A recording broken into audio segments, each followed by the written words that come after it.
He said that going well beyond the call of duty would create a state of euphoria, which in turn fosters loyalty.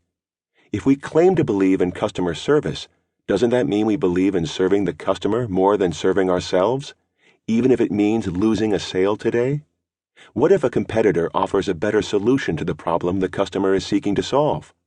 Will your frontline people recommend a competitor as a better solution in order to better serve the customer? Many believe that the best Christmas movie of all time was Miracle on 34th Street. In the story, the Macy department store's kindly old Santa, played by actor Edmund Gwynn, would send mothers across the street to the dreaded competitor Gimbel's to buy items Macy's didn't stock or if Gimbel's offered a lower price. Gimbel's quickly adopted the same policy so it wouldn't look like a store run by greedy Scrooges at Christmas time. Finally, Mr. Macy and Mr. Gimbel shook hands and became allies, at least for that particular season. In the movie, they said yes. Why is it so hard to say yes in real life? Jan Carlson, former CEO of Scandinavian Airlines, told a story about the Mandarin Oriental Hotel Group in Asia. He explained that the hotel's official policy was to not permit its frontline staff to say no to guests. The staff had to ask special permission from upper management to say no, and could do so only if they believed the guest's request was too extravagant.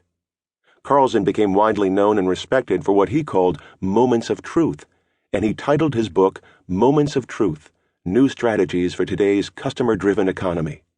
He proposed that every contact with the customer is a moment of truth.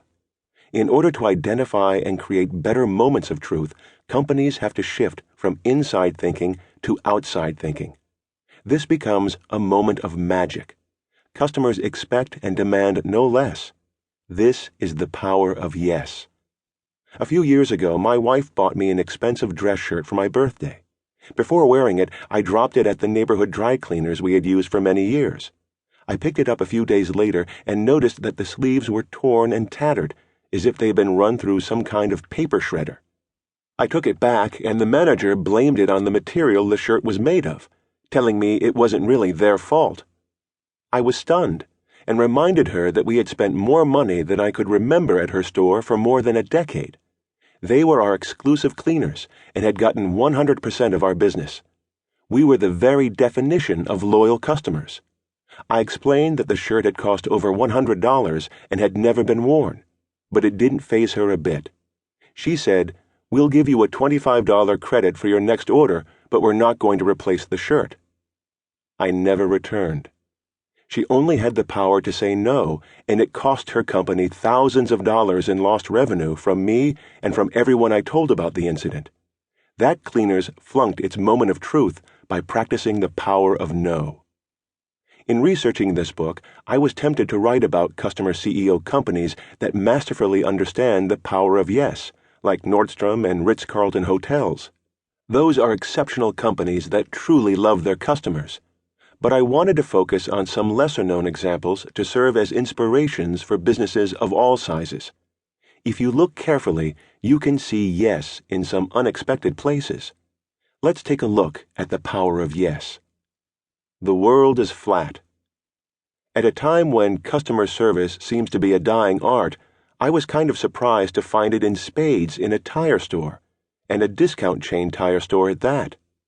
I had an error in my TPMS, tire pressure monitoring system, that my mechanic could only half diagnose. He had the tool to read the computer error code and find out that the transmitter in one of the tires was no longer transmitting a signal. Unfortunately, he did not have the tool to determine which transmitter was dead. I called the cursed dealership, I hate you with a white-hot passion, and was told I'd have to leave my car overnight for them to diagnose the problem. They'd charge me a diagnostic fee of $99.50, and they refused to give me even a rough estimate of how much it would cost to replace the sensor until after they diagnosed the problem. My mechanic recommended that I call Discount Tire instead.